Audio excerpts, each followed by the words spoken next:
এটা আপনি অ্যারেঞ্জ করছেন কিভাবে?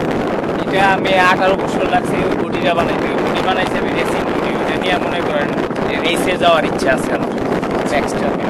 আচ্ছা, এটা কি টোটালি বাংলাদেশ বাংলা প্রযুক্তি বলতে পারি, মেড ইন নিকলি, মানে কিশোরগঞ্জ কিশোরগঞ্জের, হ্যাঁ কিশোরগঞ্জের এটা। আচ্ছা, এটাতে এবং মডেল এবং এই মডেল এবং এই স্পিডবোটটা বানাইতে এটার যে ভিতরে যে পাটাতন বা এই যে আপনি বডিটা বানাইছেন, এটা কিভাবে বানাইছেন? ওইগুলো সব পাটের সাথে আর কি? পাটের সাথে জেলকোট নামের একটা পদার্থ আছে। জেলকোটটা এটা আপনি আনছেন থেকে? এটা জাপান থেকে ইম্পোর্ট করছেন। ওকে, আর ইঞ্জিন জাপান।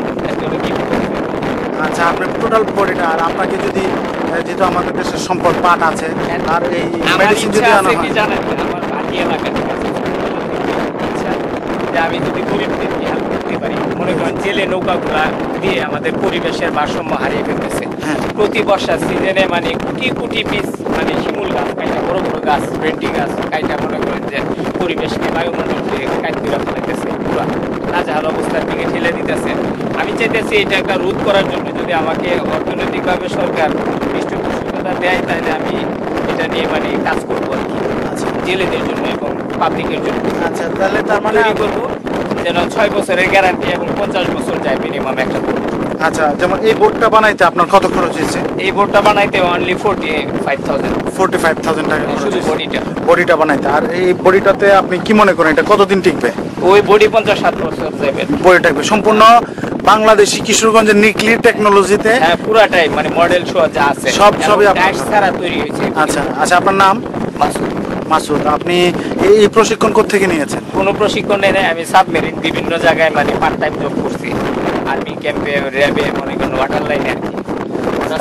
বিভিন্ন কোম্পানিতে ডিউটি করছি অডিটর হিসেবে। এভাবে দেখতে দেখতে মানে আমার ইচ্ছা এটা শিখে গেছে।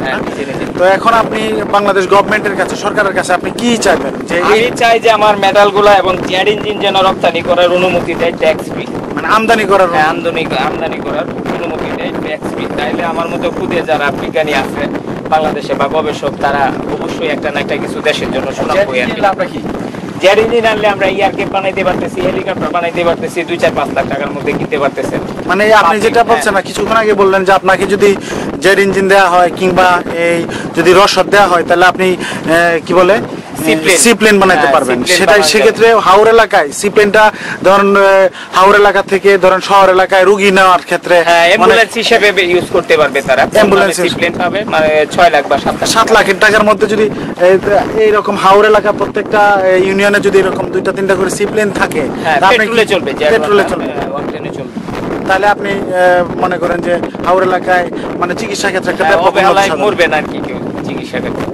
আচ্ছা, চিকিৎসার অভাবে থেকে আপনি আমাদের যারা ইউজার আছে ওদের উদ্দেশ্যে কিছু বলেন যে আপনার হাওর এলাকা কিভাবে ভিজিট করবে বা এই ব্যাপারে কিছু বলেন। ওরা আমার কাছে যদি সরাসরি ইমেল বা ফোনে যোগাযোগ করে মানে পার্সোনাল হ্যান্ডিতে, তাহলে আমি ওদেরকে যতটুকু পারি, যদি বাড়িতে থাকি গ্রামের বাড়িতে, আমি হেল্প করবো, স্পিড বোট দিয়ে লিফট দিতে সক্ষম, কারণ আমার এলাকার স্বার্থে এবং দেশের স্বার্থে, বাংলাদেশের স্বার্থে।